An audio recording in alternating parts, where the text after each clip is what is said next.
She said, "Ugh, why are you so insecure?" When I asked about her new male friend, I said, "You're right, I should trust more." Then I started hanging with her best friend daily. She suddenly understood insecurity when she saw our beach photos. I, 31 male, genuinely thought I was being reasonable. My girlfriend Natalie, 29, and I have been together for 4 years, living together for 2. Everything was solid until about 3 months ago when she started a new job at a marketing firm. Enter Garrett, 32, her new coworker. At first, it was normal stuff, grabbing coffee during breaks, working on projects together, fine, whatever. But then it became daily lunches, after-work drinks with the team that somehow always ended up being just them two. Late-night texting about work stuff.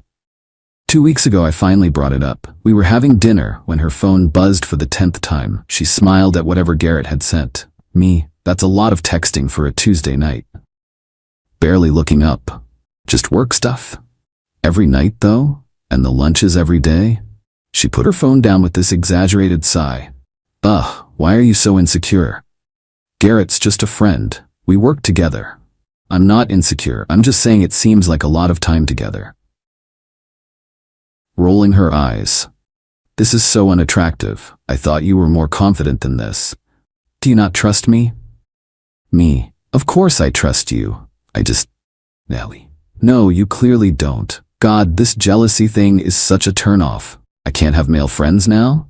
She went on for another 10 minutes about how controlling I was being, how she needed me to be secure in our relationship, how Garrett was helping her career.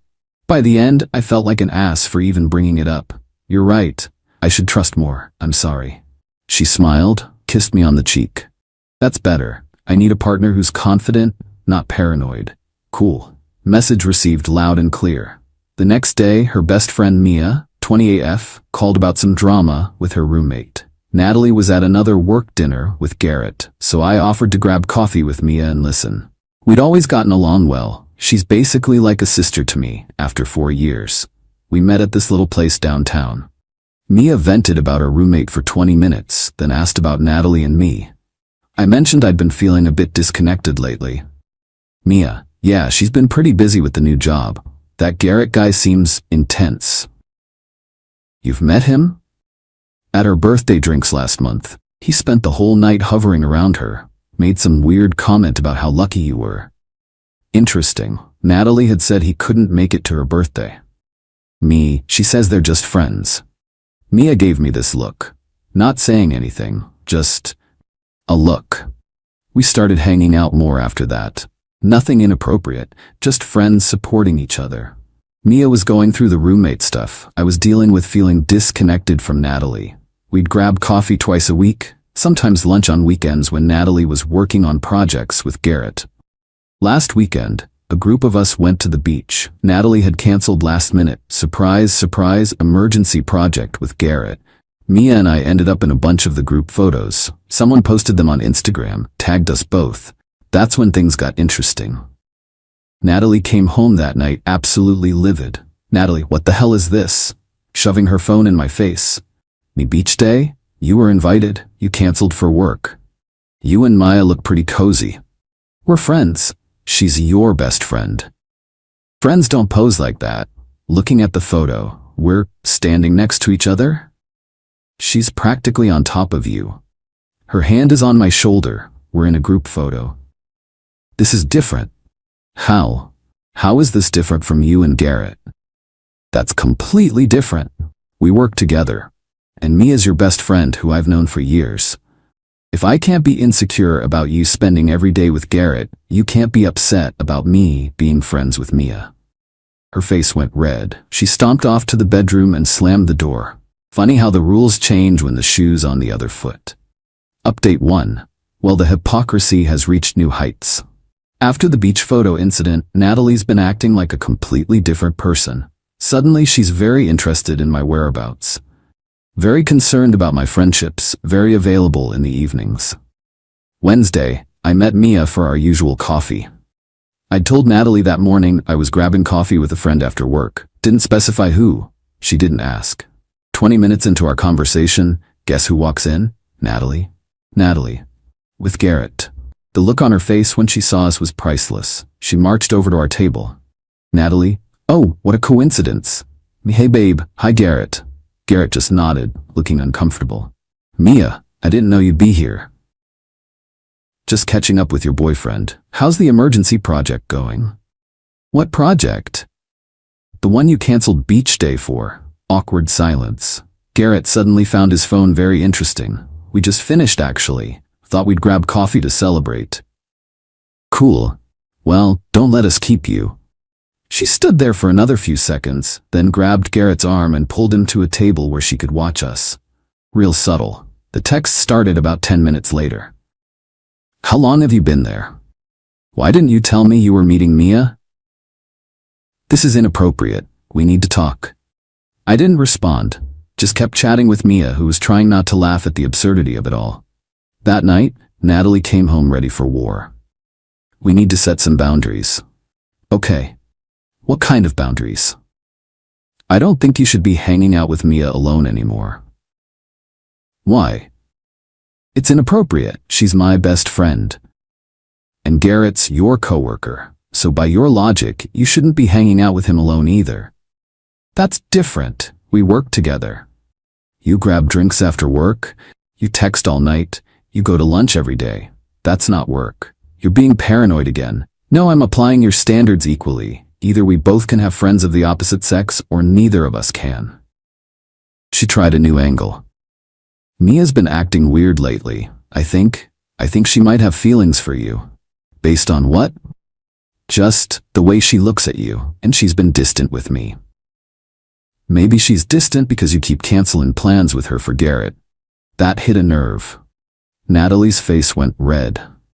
I can't believe you're taking her side. There are no sides. We're all friends. Friends don't take beach photos like that. We've been over this. It was a group photo. She stormed off again. But here's the interesting part. Suddenly, Natalie's schedule cleared up. No more late-night work sessions. No more emergency projects. Garrett started eating lunch alone again. Instead, she started texting me constantly. Where was I? Who was I with? When would I be home? The same woman who told me I was insecure and unattractive for asking about her friendship was now tracking my every move. Friday, I had lunch with some work buddies, posted a photo on my story, just the food, nothing else. Within minutes, Natalie, who are you with? Is Mia there? Why aren't you answering? The lack of self-awareness is genuinely impressive. But here's the kicker. Mia texted me yesterday. Mia, hey, just so you know, Natalie called me crying last night, said I was trying to steal you. I tried to explain we're just friends, but she wouldn't listen.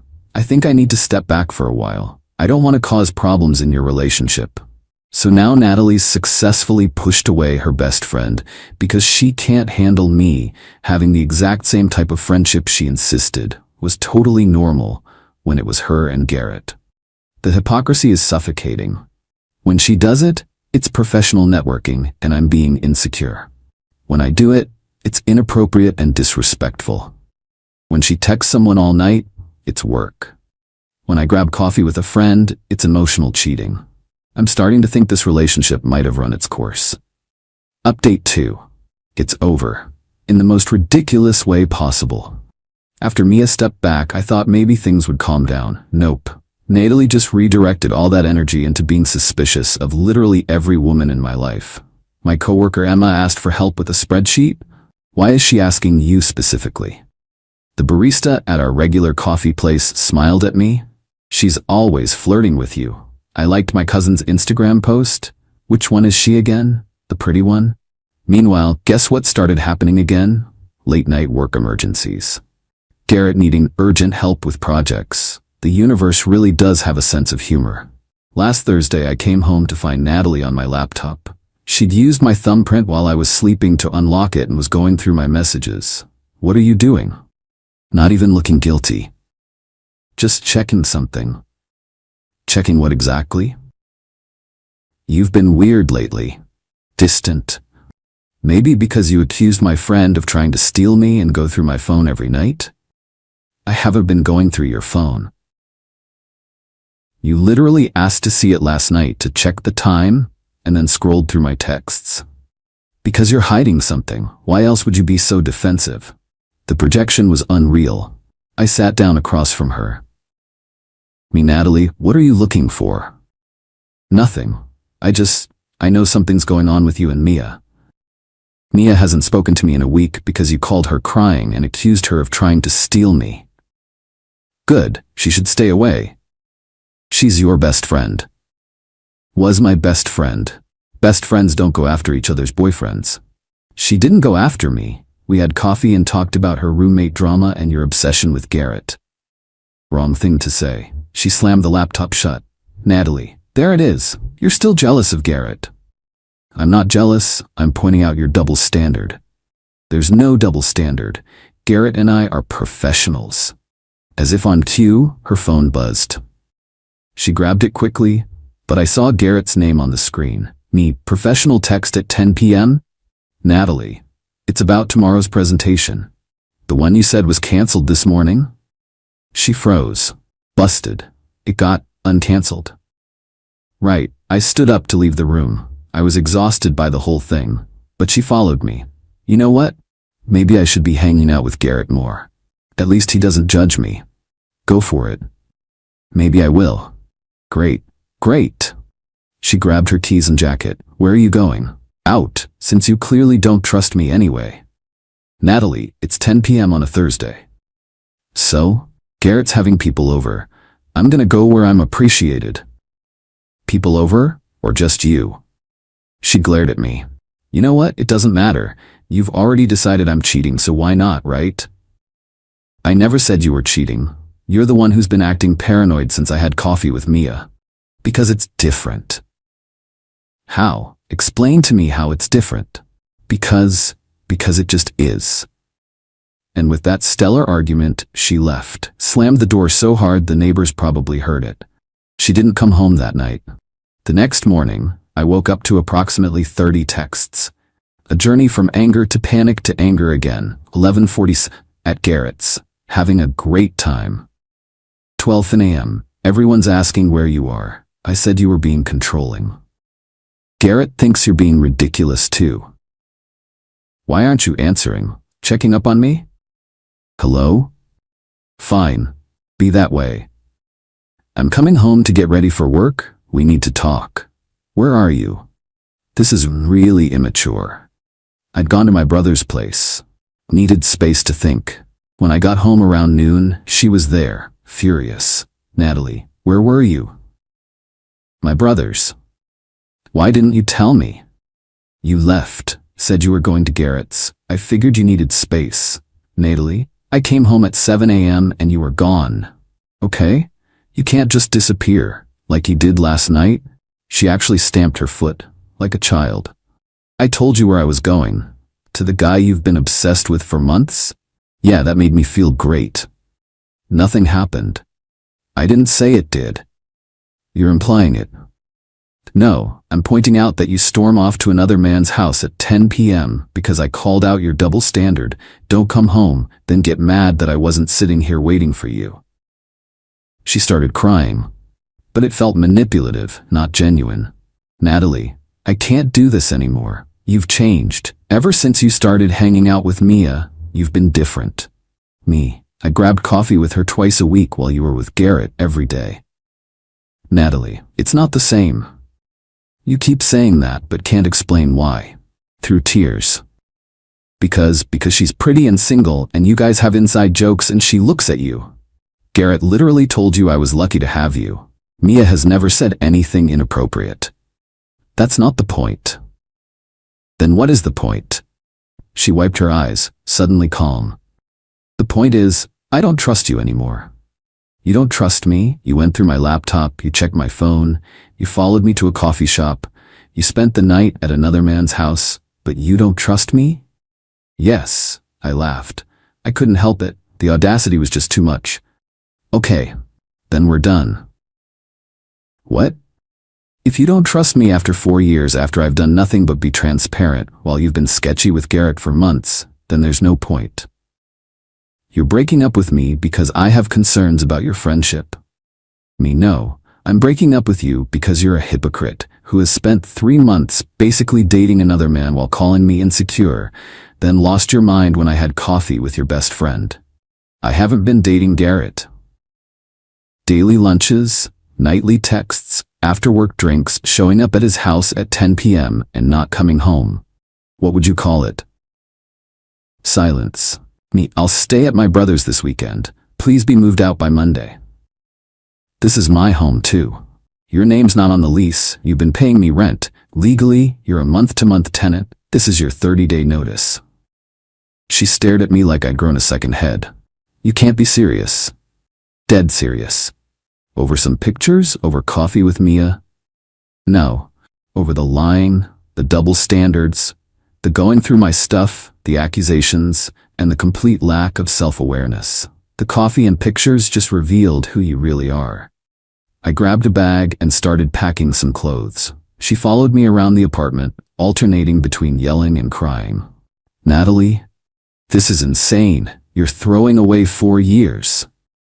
You threw it away when you decided your friendship with Garrett was fine, but mine with Mia was cheating. I never said it was cheating. Me, you called her crying and accused her of trying to steal me. You went through my laptop. You literally just said you don't trust me. I finished packing and headed for the door. If you leave, we're done. I won't take you back. That's the idea. As I was walking out, she played her last card. I'll just call Garrett. He actually wants to spend time with me. Go for it. I'm sure his girlfriend will love that. He doesn't have a girlfriend. He does. Started dating her last month. Mentioned it when I ran into him at the gym. Guess he didn't tell you? The look on her face was almost worth the past 3 months of drama. Almost. Final update. The dust has settled, and honestly, I should have done this years ago. Natalie moved out 2 weeks after our breakup. Not without drama, of course. She tried everything, showing up at my brother's place crying, having her mom call me, even sending Garrett to talk man to man. That was awkward. Turns out he was never interested and was desperately trying to set boundaries while she steamrolled right over them. The mutual friends picked sides, which was illuminating. The ones who heard the full story were pretty unanimous in their "what did she expect" reactions. Her version, from what I heard, painted me as a controlling boyfriend who emotionally cheated with her best friend. The irony wasn't lost on anyone who knew about her and Garrett. Speaking of Mia, she reached out last week. Coffee turned into a 3-hour conversation about everything that went down. Turns out Natalie had been complaining about me to her for months, saying I was boring and didn't appreciate her, while simultaneously gushing about how dynamic and ambitious Garrett was. Mia had been trying to gently suggest Natalie was crossing lines, which is partly why Natalie started distancing herself from her even before our coffee meetups. Honestly, Mia said, I'm relieved you finally saw it. She's been like this in every relationship. The grass is always greener, but the second someone else waters their lawn, she loses it. We're taking things slow, but yeah, we're dating now. Not because I was secretly into her all along or some dramatic nonsense, but because through all this mess, we realize we have a genuine connection. She makes me laugh. She calls me out on my BS. She doesn't play games. Natalie found out through Instagram. Mia posted a picture of us at a concert. The meltdown was spectacular, according to mutual friends. Apparently, we planned this all along and betrayed her. The same woman who spent months essentially dating another man while living with me is now the victim because her ex and former best friend got together after she nuked both relationships. The last text I got from her before blocking her number was a novel about how I manipulated the situation and turned everyone against her. No acknowledgement of her own behavior. No recognition of the double standard. Just pure, unfiltered victim mentality. Garrett's girlfriend reached out to me last week. Turns out Natalie had been texting him increasingly inappropriate things, and she wanted to know if this was a pattern. I told her the truth. Natalie doesn't respect boundaries when she wants something. What she does with that information is up to her. As for me, I'm good. Better than good, actually. My apartment feels like mine again. I'm in a relationship with someone who doesn't treat trust like a one-way street. And I learned a valuable lesson. When someone shows you who they are through their double standards, believe them the first time. The funniest part? About a week ago, I ran into Natalie at the grocery store. She was with some new guy hanging all over him. When she saw me, she grabbed his arm tighter and laughed extra loud at something he said. I just nodded and kept walking. Later, Mia told me Natalie had already been complaining about this new guy being clingy and insecure because he asked why she was texting so late at night.